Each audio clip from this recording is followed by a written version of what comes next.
Ballistic মিসাইলের মাধ্যমে ঘরে বসে একটি বাটন চাপের মাধ্যমে শত কিলোমিটার দূরে থাকা দুশমনের কলিজায় আঘাত করা যায়। সেক্ষেত্রে বাংলাদেশের নিশানায় থাকবে মিয়ানমারের রাজধানী নেপিডো ও ইয়াঙ্গুন। बिस्मिल्लाहिर्रहमानिर्रहीम अस्सलामुअलैकुम, मैं हूं सज्जाद, आप देख रहे हैं सज्जाद रिव्यूज़। आज का वीडियो जो है वो बांग्लादेश के लिए बहुत इंपॉर्टेंट है और बांग्लादेश के लिए एक गुड न्यूज़ है। टर्की जो है जी, प्रेसिडेंट तैयब उर्दगान जो हैं वो बांग्लादेश के साथ खड़े हैं और म्यांमार के ख़िलाफ़ वो बांग्लादेश की भरपूर हमायत भी करेंगे। This is the good news for Bangladesh. और हम पिछले कुछ दिनों से ये न्यूज़ बहुत ज़्यादा बांग्लादेश और म्यांमार कन्फ्लिक्शन की जो न्यूज़ है वो गर्दिश में है। जब से मार्टर गोले जो हैं वो बांग्लादेश की हदूद में गिराए गए, फिर जो फ़ज़ाई हदूद है उसकी खिलाफ वर्जी की गई।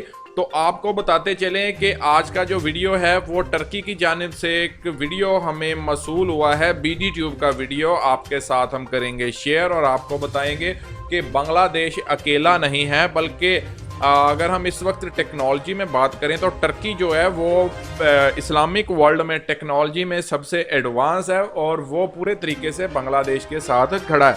अच्छा, चलें आपको सीधा लिए चलते हैं आज की वीडियो की तरफ और आपको बताते हैं कि टर्की जो है वो कैसे बांग्लादेश की जो है वो हेल्प करेगा।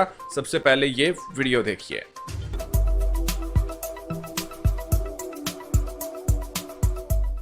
গত কয়েকদিন ধরে মিয়ানমার সেনাবাহিনী বাংলাদেশ সীমান্তে টানা গুলিবর্ষণ ও মর্টার শেল ছুড়ে যাচ্ছে।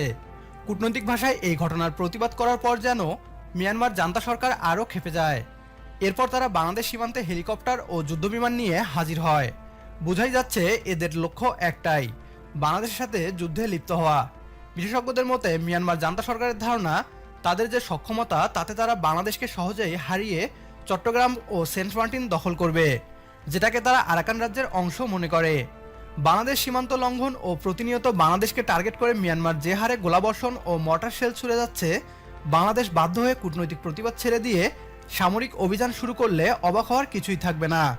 আর বাংলাদেশ ও মিয়ানমারের মধ্যকার এই উত্তেজনা যুদ্ধে রূপান্তরিত হলে ব্যালিস্টিক মিসাইল ও ড্রোন গুরুত্বপূর্ণ ভূমিকা পালন করবে। ইতিমধ্যে বাংলাদেশ সেনাবাহিনী এই হুমকিকে সামনে রেখে প্রস্তুতি নিতে শুরু করে দিয়েছে।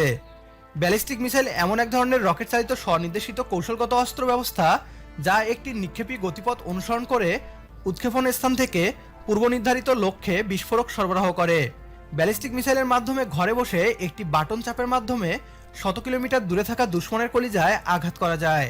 সেক্ষেত্রে বাংলাদেশের নিশানায় থাকবে মিয়ানমারের রাজধানী নেপিডো ও ইয়াঙ্গুন। সেই বিষয়টিকে মাথায় রেখে বাংলাদেশ 2021 সালেই তুরস্কের সাথে TRG-300 নামে মিসাইল সিস্টেম ক্রয় করার চুক্তি করে ফেলে। তুরস্ক থেকে 300 কিলোমিটার রেঞ্জের মিসাইল কিনছে বাংলাদেশ সেনাবাহিনী। প্রথমবারের মতো তুরস্কের তৈরি মিসাইল ক্রয় করছে বাংলাদেশ।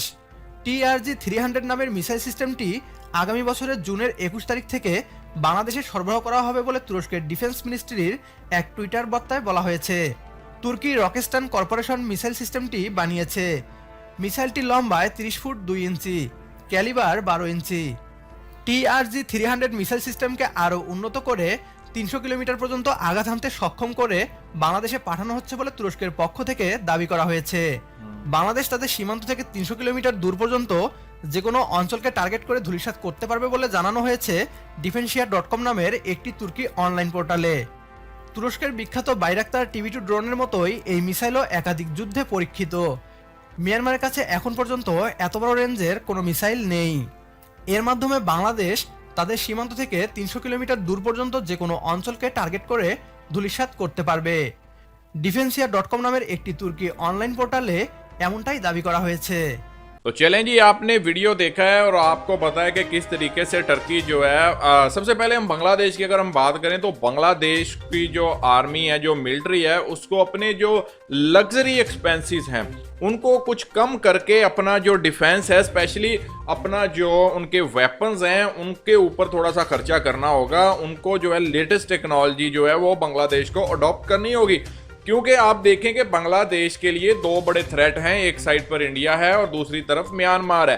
तो बांग्लादेश बीच में, अब यहाँ पर बांग्लादेश के लिए गुड न्यूज़ क्या है? बांग्लादेश के लिए एक गुड न्यूज़ ये भी है कि अराकान आर्मी जो है वो जो कि राखीन में उसका हेड ऑफिस है, वो मतलब इंडिया जो है वो दावा कर चुका है पहले ही कि इसको चाइना जो है वो फंडिंग करता है। अगर बांग्लादेश और म्यांमार के बीच में वार जो है वो स्टार्ट होती है तो अब ये सिर्फ वार बांग्लादेश और म्यांमार के बीच में नहीं होगी, ये वार म्यांमार और म्यांमार के बीच में भी होगी। जो इनकी राखीन स्टेट है उसमें जो अराकान आर्मी है वो पता है आपको कि वो उनके क्या मतलब मुतालबे हैं, वो क्या चाहते हैं। मतलब वो अपनी अलग से एक इंडिपेंडेंट स्टेट चाहते हैं जिसके लिए वो काफ़ी देर से फाइट कर रहे हैं। अच्छा, अब जब बांग्लादेश की तरफ से ये मतलब अगर बांग्लादेश और म्यांमार के बीच में टक्कर होगी तो म्यांमार जो है वो टुकड़ों में तकसीम हो सकता है। बांग्लादेश के पास एबिलिटी है कि बांग्लादेश जो है वो म्यांमार को अंदर से तोड़ देगा। म्यांमार की मुख्तलिफ स्टेट्स जो हैं वो आपस में लड़ना शुरू कर देंगी। वो इस मौके का फायदा उठाते हुए आपस में भिड़ेंगी और उनकी कोशिश होगी कि this is the right time to get independence from Myanmar. तो वो म्यांमार के साथ जो है म्यांमार जो है कभी नहीं सोचेगा अटैक करने का बांग्लादेश के ऊपर, क्योंकि वो जानता है। अच्छा, दूसरा अगर हम कुछ चाइना की बात कर लें कि चाइना किस साइड पर खड़ा होगा, बांग्लादेश वाली साइड पर खड़ा होगा या फिर वो म्यांमार वाली साइड पर खड़ा होगा, तो it's clear, it's very clear कि चाइना जो है वो होगा बांग्लादेश वाली साइड पर खड़ा, और ये डायरेक्ट सपोर्ट बांग्लादेश की नहीं करेगा। मैं आपको बता दूं, चाइना जो है वो डायरेक्ट नहीं, इनडायरेक्ट बांग्लादेश की सपोर्ट कैसे करेगा। आप ये देखिए कि जो अराकान आर्मी है जो कि राखीन मतलब स्टेट के ऊपर काबज है, मतलब वो चाहते हैं कि ये अलग हो और वह झड़पें भी उनकी रहती हैं। जो भारत है वो पहले ही दावा कर चुका है कि जी चाइना जो है इसको फंडिंग करता है। अब चाइना अगर अराकान आर्मी को फंडिंग कर रहा है तो मतलब वो उन्होंने अराकान आर्मी किस लिए वहां पर वो डेवलप कर रहे हैं, चाइना क्यों फंडिंग कर रहा है? ओनली फॉर इंडिया, कि इंडिया अगर किसी फ्यूचर में कोई भारत और चाइना के बीच में कन्फ्लिक्शन या कोई वार होती है तो चाइना एक साइड से नहीं बल्कि हर साइड से, म्यांमार वाली साइड से जो अराकान आर्मी है वो अटैक करेगी भारत पर। तो ये जो चीज़ें हैं ये बहुत क्लियर है कि मतलब बैकबोन पर जो अगर पीछे से हम बात करें तो चाइना जो है वो हेल्प कर रहा होगा बांग्लादेश की इनडायरेक्टली अराकान आर्मी के जरिए, क्योंकि उस टाइम पर अराकान आर्मी जो है वो भी अटैक कर देगी म्यांमार पर। वो म्यांमार से अलैदगी चाहते हैं तो वो म्यांमार पर अटैक कर देगी। तो ये सारी कंडीशन जो है वो बनेगी और बांग्लादेश के अगर इफ एल्स है इधर, मतलब अगर मगर ऐसे होगा वैसे होगा। लेकिन सबसे बड़ी चीज ये है कि अगर टू द पॉइंट बात ये है कि पहली बात कि Myanmar will never think to attack on Bangladesh, नहीं सोचेगा, कभी नहीं करेगा, क्योंकि उसको पता है कि म्यांमार के टुकड़े हो जाएंगे, म्यांमार तकसीम हो जाएगा, म्यांमार जो है वो मुख्तलिफ टुकड़ों में बट जाएगा। सेकंड जो है चाइना जो है वो सपोर्ट कर रहा होगा कहीं ना कहीं अराकान आर्मी की, और अराकान आर्मी ही म्यांमार के खिलाफ लड़ रही होगी, ये चीज़ तो क्लियर है।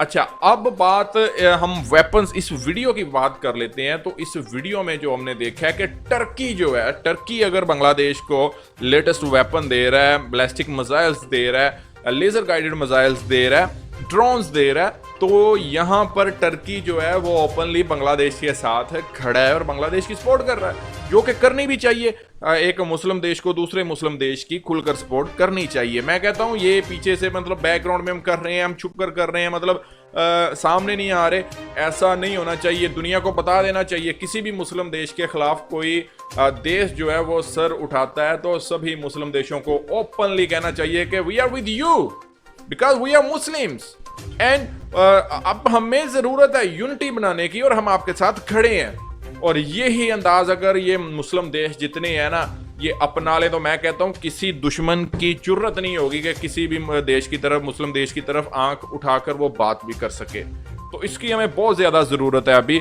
फिलहाल इस प्लेटफॉर्म के ऊपर। लेकिन बांग्लादेश में एबिलिटी है कि बांग्लादेश जो है वो म्यांमार के टुकड़े कर देगा अगर कोई भी वार या कन्फ्लिक्शन इन दोनों के बीच में कुछ होता है तो। बाकी गुड लक बांग्लादेश के लिए, यही कहेंगे कि Bangladesh good luck, we are with you, और हम अपने मुसलमान भाइयों के साथ खड़े हैं। बाकी आप लोग कैसे देख रहे हैं जी? और सबसे इंपॉर्टेंट बात जो मैं भूल गया, और सबसे इंपॉर्टेंट भारत की साइड पर होगा। भारत अब इस सारी सिचुएशन में भारत तो पीछे रहने वाला है नहीं, तो भारत किसको सपोर्ट करेगा? भारत डेफिनेटली म्यांमार की तरफ जाना चाहेगा, लेकिन वो नहीं जा पाएगा। कैसे नहीं जा पाएगा भाई? क्यों नहीं कर सकेगा वो म्यांमार की सपोर्ट? म्यांमार की तरफ वो क्यों नहीं जा पाएगा? क्योंकि उसको अपनी गर्दन जो है वो दबोचती हुई, वो मतलब ग्रिप में आती हुई नजर आ जाएगी। आपको पता है 7 सिस्टर्स स्टेट जो हैं वो भारत के खतरे में आ जाएंगी, वो भारत के खतरे में आ जाएंगी, और भारत जो है नहीं चाहेगा कि वो 7 सिस्टर स्टेट्स जो हैं, वो जो 7 सिस्टर्स हैं उनको खो दे। तो भारत डेफिनेटली मजबूरी में उसको बांग्लादेश के साथ जाना पड़ेगा।